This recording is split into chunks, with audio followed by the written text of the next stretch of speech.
Comment sélectionner les cellules à imprimer directement à partir d'une liste de données dans Excel? Bonjour à tous, c'est Alex d'excelformation.fr et dans ce tutoriel, je vais vous montrer comment imprimer automatiquement une plage de cellules sélectionnées, donc par exemple ici le tableau 1, en fonction d'une valeur saisie dans une cellule. Si nous choisissons par exemple tous, ce sera cette fois-ci toutes les cellules dans lesquelles se trouvent des tableaux qui seront imprimés automatiquement. Il nous suffira de choisir une autre valeur, par exemple le trimestre 3, pour nous rendre compte que maintenant si nous revenons dans l'aperçu avant impression, seul le trimestre 3 sera effectivement imprimé. Alors vous trouverez très régulièrement de nouvelles vidéos sur la chaîne, alors pensez à vous abonner et surtout à activer la clochette de notification afin d'être sûr de ne manquer aucune astuce et de devenir rapidement un pro d'Excel.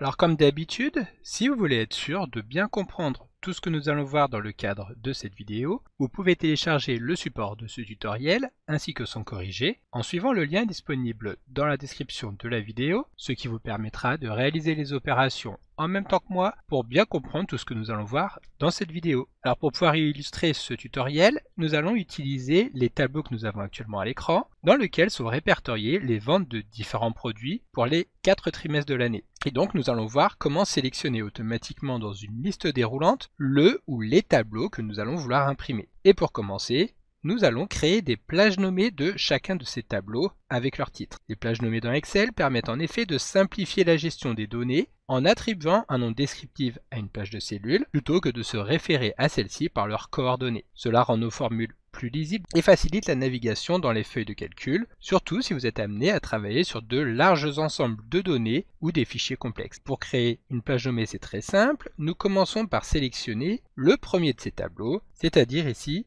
les cellules A8 dans lequel se trouve le nom du tableau et donc jusqu'à la cellule B16. Ensuite, pour créer la plage nommée qui correspond aux cellules sélectionnées, nous pouvons saisir le nom directement ici dans la zone des noms, c'est-à-dire dans la barre que nous avons en haut à gauche. Ici, étant donné qu'il s'agit du premier trimestre, nous allons appeler cette plage trimestre 1. Lorsque nous saisissons le nom, nous validons ensuite en appuyant sur la touche Entrée du clavier. Alors attention, pour le bon fonctionnement de ce tutoriel, il faut respecter certaines règles dans le choix du nom. Notamment, il n'est pas possible d'insérer des espaces à l'intérieur d'un nom et certains caractères ne sont pas autorisés, tels que le pourcentage, le dollar, les sperluettes et par exemple aussi le dièse. Plus de ça, il faut savoir que le nom doit obligatoirement commencer par une lettre et non pas par un chiffre. Et ensuite, chaque plage nommée doit avoir un nom qui est bien distinct afin de pouvoir les différencier. Et donc ensuite, il va nous rester à répéter cette même opération pour les 3 autres plages de cellules. Donc nous sélectionnons les cellules du trimestre 2, nous nous plaçons dans la zone des noms et nous créons le trimestre 2. Et donc ensuite, nous allons répéter la même chose pour le trimestre 3.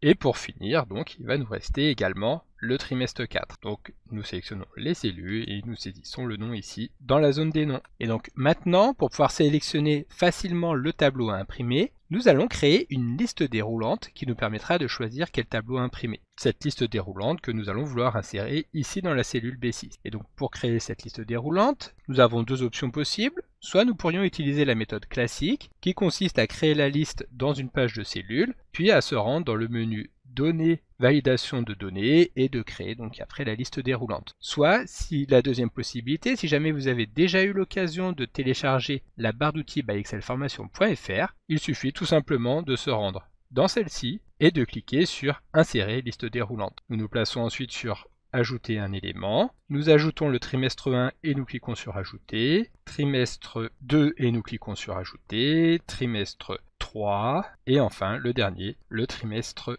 4. Nous cliquons sur Ajouter et sur Fermer. Et maintenant, comme vous pouvez le voir, un petit bouton apparaît à droite de la cellule afin de nous permettre de sélectionner le trimestre que nous allons vouloir sélectionner. Par exemple, nous sélectionnons le trimestre 1. Alors bien sûr, comme vous venez de le voir, la barre d'outils by excelformation.fr comprend de nombreuses fonctionnalités que vous pourrez utiliser pour gagner du temps. Et si vous souhaitez obtenir plus d'informations, je vous invite à suivre le lien disponible dans la description de la vidéo. Voilà, donc maintenant, nous avons créé les zones nommées et nous avons créé notre liste déroulante. Il ne reste plus qu'à créer la zone d'impression puis à la rendre dynamique. Dans Excel, la zone d'impression est donc une plage de cellules qui sera imprimée par défaut lorsque nous lancerons une impression. Et donc pour créer une zone d'impression, nous commençons par sélectionner la plage des cellules que nous voulons imprimer. Donc ici, imaginons que nous voulions imprimer le tableau 1, nous sélectionnons les cellules. puis nous nous rendons dans le menu Mise en page et nous déroulons Zone d'impression afin de cliquer sur Définir. Maintenant, si nous nous rendons dans Fichier, Imprimer,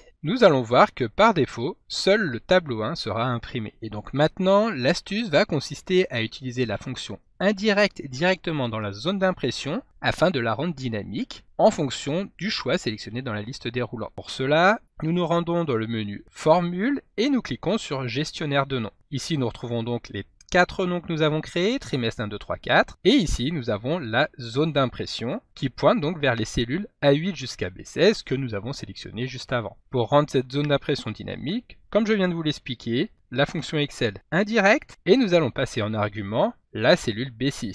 Alors il est important ici de vérifier que les données soient bien saisies en tant que valeur absolue, c'est-à-dire avec les symboles $. Donc pour cela, le plus simple consiste à cliquer directement sur la cellule. Comme vous le voyez ici, les symboles $ seront insérés automatiquement. En revanche, si vous avez saisi directement les coordonnées B6, il vous faudra alors appuyer sur la touche F4 pour ajouter ces symboles $ automatiquement. Voilà, donc ensuite nous fermons la parenthèse et nous validons la modification donc ici de la référence de la zone d'impression en appuyant sur la coche verte. Cela étant fait, nous cliquons sur Fermer pour fermer la fenêtre et si nous sélectionnons dans la liste déroulante un autre trimestre, nous allons voir que un encadrement gris symbolise la zone d'impression. Si nous nous plaçons comme tout à l'heure dans Fichier Imprimer, nous voyons que c'est bien le trimestre 2 et si nous sélectionnons le trimestre 3, celui-ci sera automatiquement modifié dans l'aperçu avant impression pour n'afficher que ce trimestre 3. Nous pouvons également passer la vue en aperçu des autres pages afin que toutes les cellules de la feuille de calcul soient grisées à l'exception des cellules qui seront imprimées. Et donc à ce moment-là, à chaque fois que nous sélectionnons une autre valeur dans notre liste déroulante, ce sera ces cellules qui seront mises en valeur directement à l'écran. Donc maintenant, avant de nous quitter, voyons comment ajouter une entrée dans notre liste déroulante qui va nous permettre d'imprimer tous les tableaux, c'est-à-dire tous les trimestres à la fois. Cela sera donc très pratique si vous souhaitez générer un rapport complet ou un récapitulatif global des ventes en un seul clic. Pour ce faire, nous allons tout d'abord modifier notre liste déroulante afin d'inclure une nouvelle entrée nommée tous. Donc comme tout à l'heure, si vous avez la barre d'outils by excelformation.fr d'installer, il sera beaucoup plus rapide de lancer directement la fonctionnalité insérer liste déroulante et ici nous allons insérer un champ tous. Nous cliquons sur ajouter puis sur fermer. Ensuite, lorsque nous allons sélectionner tous, Excel ne va pas comprendre ce que nous voulons imprimer et donc va mettre toutes les cellules utilisées. Par contre, il va nous suffire de créer un nouveau nom en sélectionnant uniquement les cellules que nous voulons imprimer et en venant créer ici un nom qui porte le même nom que la nouvelle entrée que nous avons créée, c'est-à-dire tous. Ensuite, lorsque nous nous replaçons sur la feuille de calcul, seules les cellules dans lesquelles se trouvent les tableaux et les titres seront sélectionnées. À partir de là, vous avez bien compris que si nous voulons créer une nouvelle entrée qui permette de sélectionner toutes les cellules de la feuille de calcul, il va suffire donc d'ajouter une entrée pour lesquelles il n'y a aucune correspondance dans les plages nommées. Donc ici nous créons toutes les cellules sans toutefois donc ajouter la plage nommée et lorsque nous sélectionnons toutes les cellules, cette fois-ci nous allons nous retrouver avec toutes les cellules de la feuille de calcul utilisées qui seront effectivement imprimées. Et voilà, donc grâce à cette méthode, vous pouvez désormais choisir d'imprimer un tableau spécifique ou bien l'ensemble des tableaux en un seul clic directement depuis une liste déroulante. Cette astuce vous permettra donc de gagner un temps précieux et vous permettra également de générer des rapports complets et personnalisés de manière très rapide. Donc comme d'habitude, vous pouvez télécharger le support de secours en suivant le lien que vous trouverez dans la description de la vidéo. Si la vidéo vous a plu, n'oubliez pas de la liker et de la partager à vos collègues et amis sur l'ensemble de vos réseaux sociaux. Et vous pouvez également me laisser vos impressions dans l'espace des commentaires, je lirai chacun d'entre eux et y répondrai avec plaisir. Évidemment, si ce n'est pas encore fait, abonnez-vous à la chaîne pour ne manquer aucune astuce. C'est également très important pour m'aider à gagner en visibilité afin de pouvoir développer la chaîne